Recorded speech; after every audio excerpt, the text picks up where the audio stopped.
Auto driver నుండి travel agency ఓనర్గా ఎదిగిన కళ్యాణ్, ఆనందంలో కావ్యరాజ్, షాక్లో రుద్రాని, ధాన్యలక్ష్మి, రాహుల్. ఇంతకు ఏం జరిగింది? అసలు ఆటో డ్రైవర్ నుంచి ట్రావెల్ ఏజెన్సీ ఓనర్గా కళ్యాణ్ ఎదగడం ఏంటి? కళ్యాణ్కి ఎవరైనా సహాయం చేశారా, లేక కళ్యాణ్ తనఖాల సహాయంతోనే అంతవరకు తను అభివృద్ధి చెందాడా? అసలు ఏం జరిగిందనేది వీడియోలో చూసి తెలుసుకునేద్దాం. బ్రహ్మముడి అప్కమింగ్ ఎపిసోడ్స్లో ఏం జరగబోతుందో ముందుగా తెలుసుకోవాలి అనుకుంటే వీడియోని లైక్ చేయండి, ఛానల్ని సబ్స్క్రైబ్ చేసుకోండి, పక్కనే ఉన్న బెల్ సింబల్లో ఆల్ పై క్లిక్ చేయండి. ఎలా చేయడం వల్ల అందరికంటే ముందుగా చూడవచ్చు. మొత్తం మీద చూసుకున్నట్లయితే ఇంకా కళ్యాణ్ ఇటు అప్పు ఇద్దరు కూడా దుక్కిరాలింటి నుంచి బయటికి వచ్చేసిన తర్వాత ఇప్పుడు ఏం చేయాలి, అప్పు ఎలా చేయాలో అర్థం కావట్లేదు. ఇప్పటి వరకు ఏదో రకంగా గడిపాము, కానీ కథలు రాసి ఎప్పటికి అభివృద్ధి చెందుతాము అనగానే, సరే కవి, నా దగ్గర ఒక ఐడియా ఉంది, నేను ఆటో నడుపుతాను, నువ్వు ఆ కథలు రాసి అందులో చూడు, నువ్వు కొంచెం పాపులారిటీ అయ్యాక అందులో అభివృద్ధి చెందాక నేను ఆటో నడపడం మానేస్తానని చెప్పాను. కానీ వద్దప్పు, నువ్వు నా భార్యవి, దుగ్గిరాలింటి కోడలివి, నువ్వు ఆటో నడపడం ఏంటి?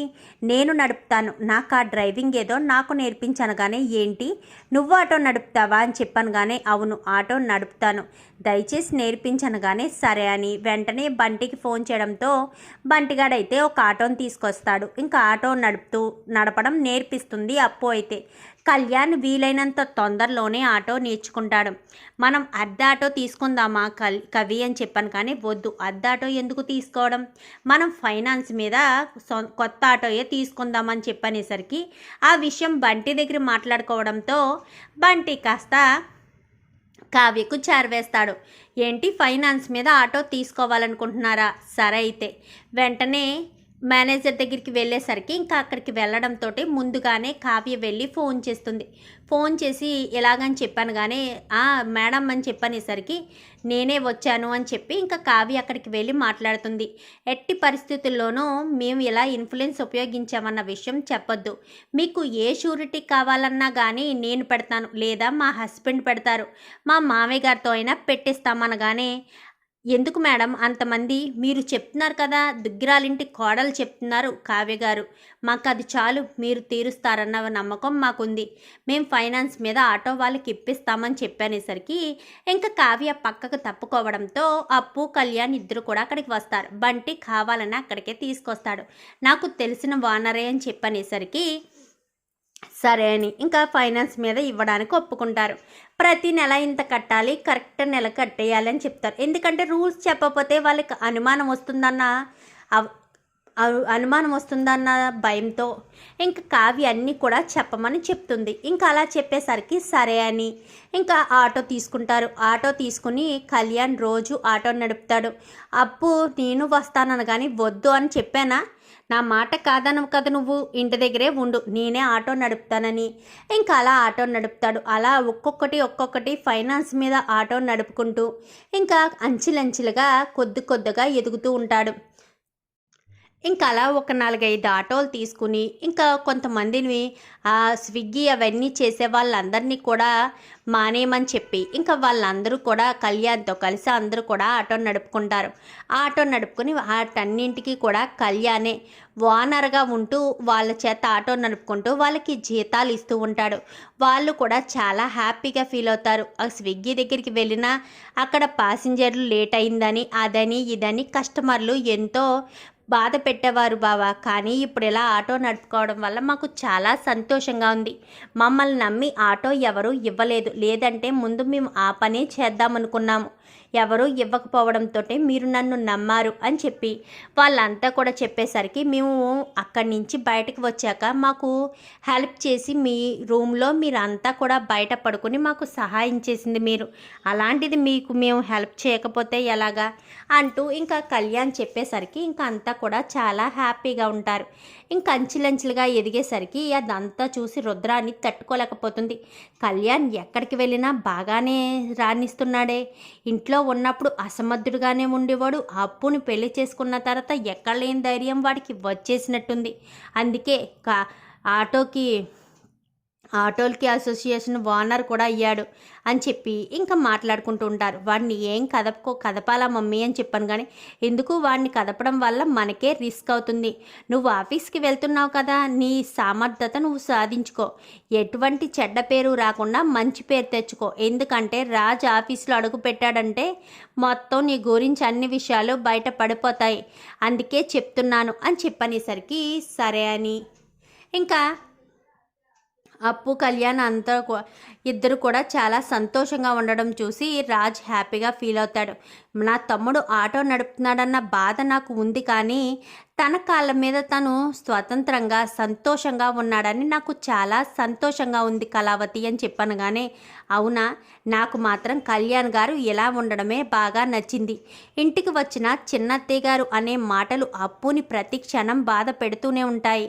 అప్పు బాధపడిన మరుక్షణం కళ్యాణ్ బాధపడతాడు. అలా నాకు ఇష్టం లేదు. ఆ రోజు వరలక్ష్మి వ్రతంలో చిన్నత్తయ్య ఎంతలా అవమానించారో చూశారు కదా. అయినా మీ రుద్రాని అత్త మాత్రం ఏంటో అర్థం కాదు.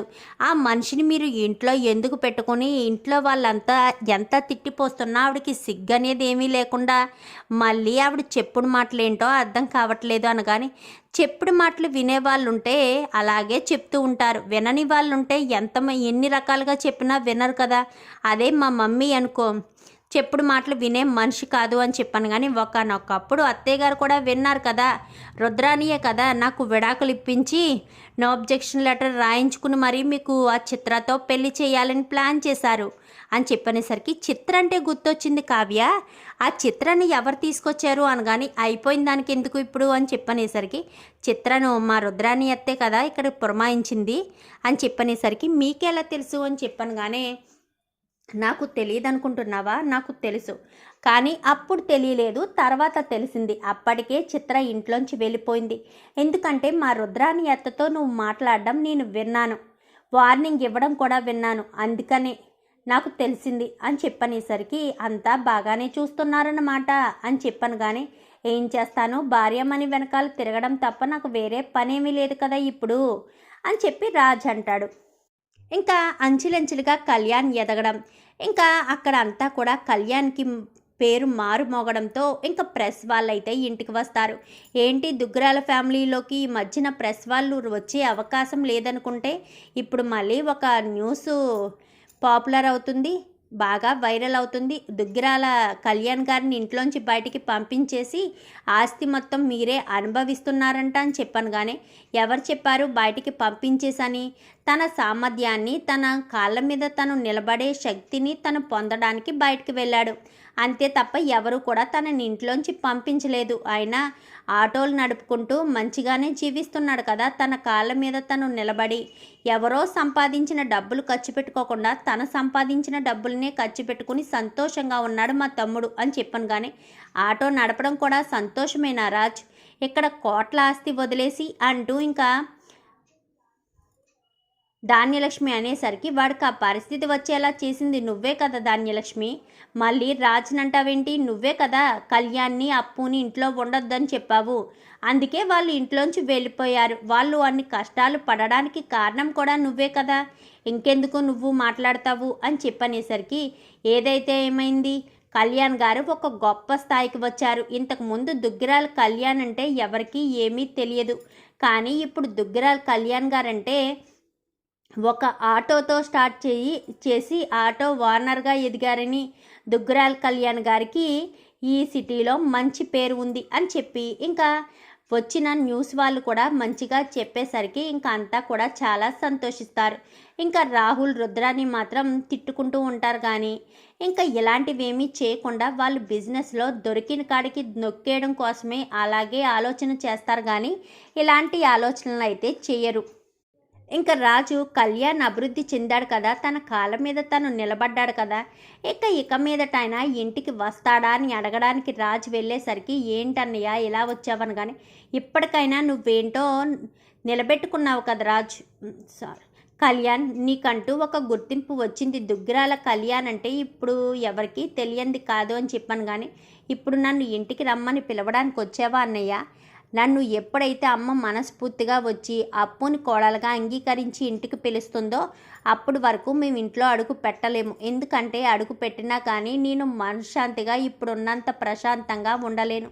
ఎందుకంటే అమ్మ అప్పుని ఏదో ఒకటి అంటూనే ఉంటుంది అని చెప్పి కళ్యాణ్ అంటాడు. మరి ధాన్యలక్ష్మిలో ఎప్పుడు మార్పు వస్తుంది? రుద్రాని గురించి ఎప్పుడు తెలుసుకుంటుంది? కళ్యాణ్ తొందరగా అభివృద్ధి చెందాలని మీరు కూడా కోరుకుంటే వీడియో నచ్చితే లైక్ చేయండి, ఛానల్ని సబ్స్క్రైబ్ చేసుకోండి, పక్కనే ఉన్న బెల్ సింబల్లో ఆల్ పై క్లిక్ చేయండి. ఇలా చేయడం వల్ల అందరికంటే ముందుగా చూడవచ్చు.